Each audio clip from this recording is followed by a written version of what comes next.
All right. We are back for episode 2 of the Loc'd podcast. I'm your boy Tone, former journalist, sports fan, and enthusiast of a lot of other things as well. Guys, introduce yourselves. It's your boy CG, ex-pro, Division One athlete, All-American, Grey Cup winner. Shaw. Your man, it's your man Shaw, former Division One athlete, coach, fast trainer now. Get into it. All right. All right. Well, coming off a busy sports weekend, some of the biggest news or most talked about news we've heard today are some injuries going on in the NFL. Most notably, Derrick Henry, running back for the Tennessee Titans, injured his foot in the overtime win against the Colts and is most likely out for the year. Guys, what are your thoughts? He's a two-time rushing champ, league leader in yards and touchdowns this year. What does it do to that team to lose a player of his caliber at this point in the season? I think that's a huge blow because he was basically 90% of their offense. So how he went, the team went as well. So, I know they just signed Adrian Peterson. So I think hopefully he can do some of what he's done in Minnesota and in in Washington and Arizona. He played in Arizona too, didn't he? Arizona and most recently with Detroit last season. Yeah. So hopefully, honestly, man, hopefully he can do some old AP stuff.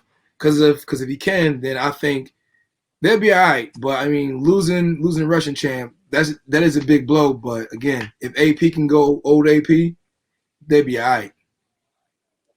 Yeah, for sure. Definitely, like you said, that's a lot of their offense that they lost. But in saying that, they also this offseason went out and got a Julio Jones. They still have AJ Brown. So I think that their team is going to have to adapt and they're going to have to play a different type of style of football. We'll learn a lot about Ryan Tannehill, I think, for the remainder of the season. And yeah, hopefully AP can give you 15 to 20 carries. I don't think he could give you the 30 that Derrick Henry was giving you, but it's still AP. Can't rule anything out with him. Facts. And one thing to note, toss in there, they've also got their backup running back, Darrington Evans, is on the IR, so he'll be done for the year. And then on top of that, they've got the best record in the AFC at 6-2, so lots of playoff implications. I mean, we're halfway through the season, just about. A lot more football to be played. But interesting situation to keep an eye on, especially with AP being 36 years old. Moving on, other injury news in the NFL. Jameis Winston goes down for the Saints. He tore his ACL, injured his MCL, feared to be obviously out for the season. You got Taysom Hill, who's been a bright spot for them in recent years. He's been out since week 5 with a concussion. And Trevor Siemian looked good in backup duty and guided them to a win over the Buccaneers. What does it do to that franchise, and who do you think if they go out to the street, the trade deadline is right up on us, how could they replace him? Well, just reading up on a few things, Sean Payton, he's already exercised and said that they're comfortable with the guys they have in the room. Taysom Hill, he's coming back off of injury. He's Iron Man. So I think he'll probably surprise and might, do some QB stuff, wildcat stuff. I think he'll be able to contribute, but I think the Simeon kid, if he can do anything like he did in his rookie year in Denver, where he showed glimpse of athleticism, throwing the ball on the run, and just extending plays and just run down the field, I think they still have a good chance of being a solid team still. Even though Jameis Winston, he was showing a little bit of promise. Injuries are part of the game, but I think they'll be okay if all the pieces fall in order. Right. Yeah. And the Saints are 5-2, Shaw. Just throwing that in there, second in the NFC South. Yeah, it's tough break for Jameis, but I mean, it's a name that's out there now. I don't know if they want to leap, but Cam Newton is available, and he got his vaccine, so we'll see. That boy want to play. He want to play. For sure. For sure. For sure. Yeah, It's man. tough. Can't Yeah, man. Can't never count out Mr. Newton. And then just a couple other just small things on this topic. What do you think that does for the workload of Kamara and the recently re-signed Mark Ingram? Do you think they try to run the ball a little bit more to try to take some pressure off of Simeon at the quarterback spot? I Oh think they yeah, was for doing that sure. anyway. Yeah, I think they was doing that anyway. Like even when Jameis was in there, especially this last game against Tampa, Mark Ingram came in there and was in the game plan immediately. Mark Ingram ripping off, 9 yard runs just off the bat. So I mean, I think signing him was a great thing. Same, just like I said with the Titans signing Julio. Kamara is he's a different beast. He can line up all over the field. If you can throw the ball 3 yards, I think Kamara can be a weapon for you. So I think they'll be all right. Yeah, Right. I mean, no, I was gonna say, just to kind of piggyback off that, I agree. I think the Saints offense is gonna have to go through the backfield basically, because Kamara, he's a great receiver, obviously rusher, and he can pass block. Adding Mark Ingram to the mix, I think they work very well together. And honestly, I think they'll be okay. Because at the same time, if you got a running game and if you can, spread the ball around, what I think, Simeon might do or he should do, I think they'll be okay. Personally, that's what I feel. Right. And I mean, looking at, to not drop off after losing Jameis against one of the best defenses in the league at Tampa Bay. I mean, I think that is a good indication that they will be fine. And also to note, they've got Atlanta next week. So you might have a little bit of a cupcake game there, so to speak. As we know, the Falcons are not having the best year so far. And that moves us right along to one of the other topics that we had. And I think this one we might be able to discuss a little bit because there's a lot of kind of layers to it. But Calvin Ridley of the Falcons leads the team in targets, missed the game in early October, October the 10th. For personal issues, and then tweeted during the game yesterday that he is taking kind of some time away from the team for some mental health reasons. Um, we've seen this before in other sports with other athletes. What do you think of the move? I guess first of all, and do you think that this could be becoming more of a trend as we see athletes kind of in high pressure situations, kind of trying to get their mental right? Sure, you got it. Yeah, I mean it's tough. It's a lot. It's a lot behind it. You never know really what anybody's going through. So um, all you could do is support that person and hopefully they get themselves right because that's bigger. That's bigger than any game. That's the most important part right now is for him to figure out whatever it is that's going on with them. Um, Luckily for Atlanta, I mean they don't really have a lot to play for anyway right now. So it's probably best for him to step away, get right, and when he comes back, to get back to being the player that he is. Because Calvin Ridley, he was playing a Julio shadow a lot of his first few years in the league, but that dude a monster. Yeah. Yeah. Honestly, man, I think that's good for him that he can recognize that he's not the same. Just being in a macho kind of sport to where if you need a mental day off, people will look at you kind of, like this is more physical. But at the same time, for him to stand up and say, hey, I'm gonna step away from, football right now because of my mental health, that speaks volumes as far as how far the game has gotten till today. So I mean, hats off to the young man. I think when he comes back, he'll be okay. Biggest thing is that's good that, he has the support. And, it seems like everyone is kind of, commending him for, being upfront and honest.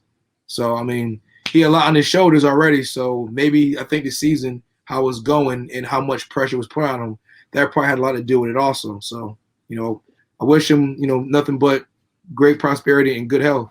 But he'll be back soon though. Right. And I mean, it's always weird. I think, We saw this a little bit with Simone Biles at the Olympics. She caught a lot of flack. And also with Naomi Osaka, not wanting to do some of her media obligations and those type of things. Just the anxiety that it can bring, or being drilled and being questioned by people that could never do the things that they're asking you about. Why didn't you do this? Why didn't you do that? I definitely want to say everybody should look into and take care of their mental health, as you guys said. That's most important. As a teammate, outside of like supporting your teammate and wanting what's best for them, do you think that there would be some aspect of disappointment? Kind of we planned on having you here. We've missed you in the game. They traveled to London, I think, against the Jaguars. No, I'll take that back. The Jets. So it's kind of like, look, we've built our game plan around you being here, and situations happen. But do you think there could be some frustration, maybe with the part of his teammates? I wouldn't say disappointment. I feel like that's why you have depth charts. The whole thing is next man up, but at the same time, you got to understand that football is just a sport. That's what you do. First and foremost, you're a human.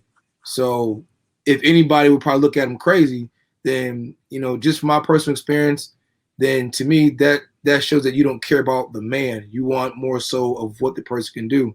So personally, I feel that just me being a part of a professional locker room and understand the bond that you have, you get to know people's wives, their kids, their parents and stuff.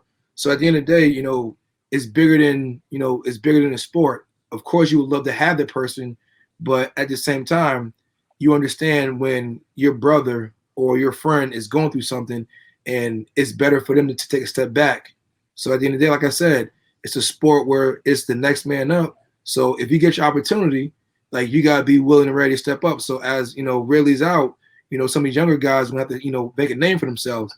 So when it's time, when it's trading block, now it's like, okay, you stepped up in the absence of blase. So now you look sexier to get to be actually traded or to be kept on the team. Yeah, I think it's more concern than disappointment. Like this is somebody that, like you said, you come to work with every day. You see this guy more than you see your own family in a lot of cases. So it's more so concern, and I think it's more wishing well. Definitely, it's a chance for other guys to step up and, like you said, get paid as well.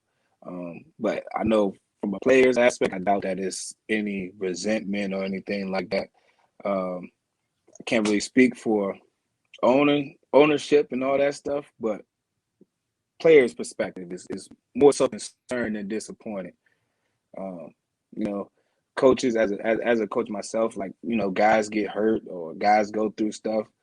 You always want to support them because life doesn't stop because you play football. So just because you in this game for the next hour, life around you is still happening. You still, when this game's over, you still got to go deal with whatever it is that you're dealing with at home or whatever the case may be. It's bigger than you. It's bigger than you. And just to kind of piggyback off that, another similar question in the same vein. We're learning. I think mental health is becoming more to the forefront now these past few years than it ever has. I think CG touched on it. From such a macho sport, you're kind of historically expected to suck it up and go play. But I mean, you look at what Kevin Love went through a few years ago, and just openly acknowledging it. How important do you think it is for professional athletes to admit when they're going through stuff? Because we look at them as superheroes in a way, to kind of see these aspects of them being human just like us. What do you think that does for the mental health conversation?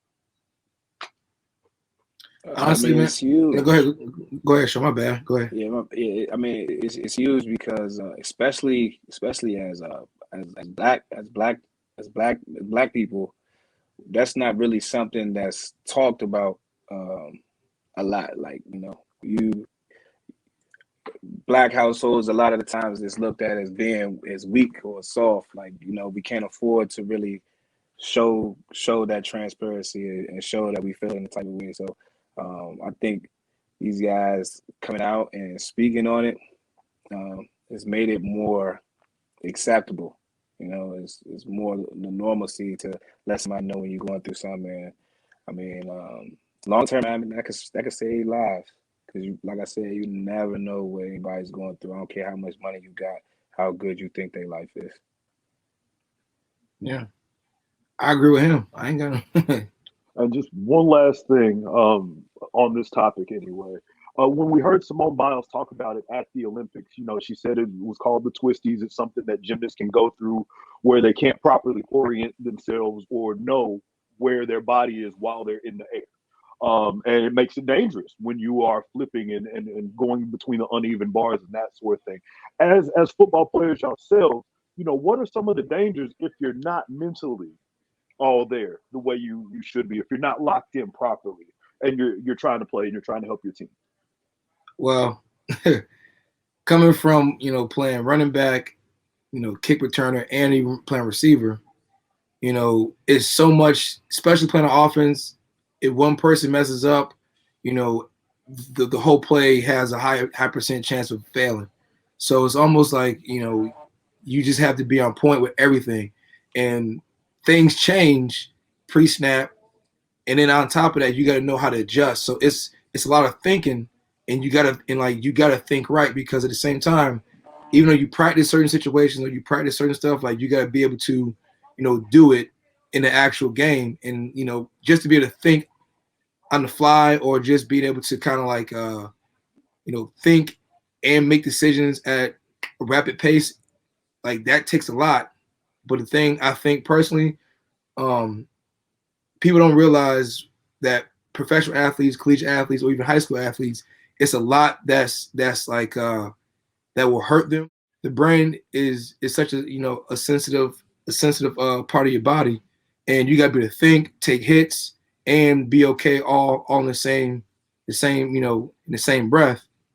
But that's just one of the things. I don't know. Like, I really can't touch that topic. I gotta really think about that one. Yeah, if you, I don't know. Yeah, I guess like she said, like as a gymnast, if she takes one misstep, like the balance beam, like I seen a balance beam before, and that thing is like real skinny. So like she's doing like Simone Biles. We talking about Simone Biles, so she's doing the most difficult tricks in the world. Right. Um, so her getting that feeling is probably I can only imagine. Like I know football, if our biggest concern is that head-to-head contact, and you can't get up no more, and you can't, you paralyzed, or like we see it all the time, especially like you said with you playing kick returning. Like, man, that's the most dangerous part of the game. I've seen people go to sleep on kickoff. So Word. those things, man, that little hesitation that may overcome you could be the matter of you walking or you rolling around for the next however long. Right. Right on, right on. Well, we certainly wish him all the best in resolving that situation, and hopefully everything works out for the best. Definitely good to be able to have space in the game for some of these conversations. Side note: the Falcons are 3-4 on the season, and as we said, they've got New Orleans next week. So we'll see how they shake out and see if he can return sooner, hopefully, rather than later. Um, Staying in the NFL, one of the other things that has kind of come out the past couple of days is Cole Beasley, wide receiver for the Buffalo Bills. Very outspoken in general and also on social media. He has deactivated his Twitter account and describes it as being a weight lifted from him. He's had some hot takes, kind of gotten into some hot water, sparring with fans. What are y'all's thoughts? Maybe not on so much of him deleting his account per se, but just that relationship that reach out and touch. You see everybody's comments. What are y'all's thoughts on that as far as it goes for players, professional athletes? Honestly, I think fans sometimes take it a little too far. Actually, they do that a lot of times. So personally, I think for Cole Beasley to get off, I think that was a good idea, because you don't want to be combative with fans, because the biggest thing is the fans actually paid so that the league produces. So at the end of the day, I feel like, for him to get off, that's big because I think he has said something that's not reality, so anything someone says, I don't want to give that too much clout because now you're thinking about what someone tweeted or you're going back and forth. So he's not really, worried about his craft. So by him getting off, I think that was a good idea. And I think a lot of these athletes that don't have any PR, personnel or someone to help them, they need to get off because a lot of them is either killing their money or just killing their opportunities with companies and all that good stuff. Yeah, man, the internet is a wicked place, and it's always changing. Like, so the stuff that was cool when Twitter first came out, like when I was in college, it was new, and Twitter was a wild place. Like, it was a wild, wild west. You get on there and do about anything. Like, It's the where best after times dark. of it. That's when it was fun, But now, Twitter it's a business. It's almost your business card almost, right? So anything that you put on Twitter, like people gonna dig it up or they're gonna search it and they're gonna find what your real thoughts are because Twitter is you in your room by yourself or whatever. You by yourself, that's your real thoughts. So uh, some guys haven't adapted to that yet. So you see them, they still wilding out, like going back and forth, like talking crazy. So when it's time, Yeah.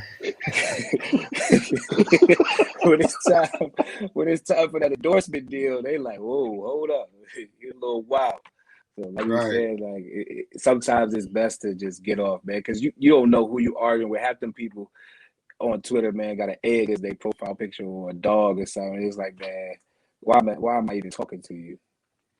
Yep. You probably talking to the owner. And he's trying to bait you because he don't Yeah. want to pay you now. Or the owner's kid. Right. Some, Oh man. And kind of in the same vein, similar situation. Tyrann Matthew. We all know fiery, passionate football player, well beloved in his locker room and throughout the league. Kind of had some criticism for the Kansas City Chiefs fans, I believe, on Instagram, and he's since apologized for that. But just kind of, can you guys speak to, I guess, maybe the frustration of feeling from your fan base that maybe you aren't getting the respect that you deserve for the work that you're putting in, or you're talking about my teammates, like somebody. Sometimes you feel the need to take up for people who you feel are being picked on. I'll put it like this. You're like they're paid professional athletes. So part of their contract is they have to deal with the media. Whether it's you win by 40 and you have 100 tackles and whatever. So whenever you do bad or a teammate does something bad, it's the same account. It's the same thing. Like you gotta be able to take the good with the bad. And just because they on your case now because you're not hot like you used to be, like I'm sure they will be good again, but it's one of those things where you just gotta shut up and talk about stuff behind closed doors, but don't voice it out because again, when it's something good going on, now it's a different kind of energy. So it's almost like one of the things where you want to keep that same energy, personally, bro. Right, yeah, like right. man, fan is short for fanatic. So like people are crazy about the teams they root for. They don't really have they, really. I mean, fans don't know what's going on. They know if you score a touchdown, if you make a tackle, but they don't understand the whole workings and everything going on. So it's like really you can't get caught Yep. up in what fans is talk about. Like they fans, they not out there. They they paying to come to a stadium you getting paid to show up at. So Right. in essence, it don't really matter as long as everything is good within your locker room. What a fan say, it shouldn't have too much effect on you. But like I said, we all human, man. Stuff gets to us. If you every time you come on something, and somebody says, "Oh, you suck," and you this, you this, you this. At some point, you just get tired. You just get tired of hearing it. But I will tell you this, just like I said, playing professional football and understanding how contracts work and just dealing with, general managers, sometimes presidents. And it's crazy how the fans don't know that you got to negotiate to get certain things in your contract or get out of your contract. And if you play up to a certain, up to a certain standard, you feel that you should be paid. And sometimes the city be like, well, you're not worth that. So now the biggest thing is that people don't understand that what happens behind closed doors, people like the fans know nothing about, and they should never know anything about, because you're dealing with people's livelihoods and why they're playing certain roles or anything. So at the end of the day, man, I feel that fans, like you said, they're just fanatics. They're like, if they trade you or you get hurt and die, like they might miss you for a little bit, but the next person steps up, they're still rooting for the team. So, I think the fans need to be fans, and the players need to, have that. If you feel a kind of way, keep it in the locker room. Don't really voice it out, because again, that can come back to bite you, in the future. Right. All valid points, all very well said. We've got a few minutes left. Another big piece of news, kind of another curveball for you guys. Shouldn't be too hard to answer. Von Miller being traded to the Los Angeles Rams. He's obviously played his whole career in Denver. We saw he was a little emotional, as he was addressing the media today. What do you think he brings to the LA Rams defense? Man, he a dog, but I think he was happy to get out of Denver, bro. So this is just me. Those are tears of joy. I'm sure he probably has some like little, buddies that he probably hang out with that don't play sports and friends there or whatever. But I think he's in a way better situation right now. So he probably think like, thank you, Jesus. So I think they got 2 second-round picks for him, which is still good. But I think Von Miller, I think they could have got more, but still, I think that's a great pickup for the Rams. Their defense is scary, bro. I'll tell you that. Yeah. I mean, you got Jalen Ramsey in the back, Aaron Donald. I mean, just putting Von in that middle backer spot potentially is huge for them. Man, I'm surprised that the league allowed. I thought they was going to CP3 that thing, man. Like CP3 tried to go to the Lakers. Dog. Von Miller, it ain't like he was playing like an old guy. He been balling this year. But I'm sure he's ecstatic to be moving from Denver to LA. I've been to both places, and me too, bro. Would you take Denver? It ain't nothing wrong with my house city. It ain't nothing wrong with it. But would you take that or LA? After you done been in Denver for some odd years. Sometimes we know them winners ain't nothing nice. We know them Denver winners, Colorado winners ain't nothing in the mountains. You can't wear. Listen. You cannot wear a button up and then come like button down here in Denver. You know how if you follow Von Miller on Instagram, you know he's a very colorful guy, and he likes to do what he wants to do. So he goes out there to the left coast. I tell you this, I guarantee you, he probably gonna dye his hair. I guarantee you. I guarantee you. And look, it ain't nothing wrong with it, but I'm just saying, you out there. The pregame fits. The pregame fits. The tunnel walk is gonna be. Oh yeah, that's where we get our first clue. Well, guys, that's kind of all I had outlined.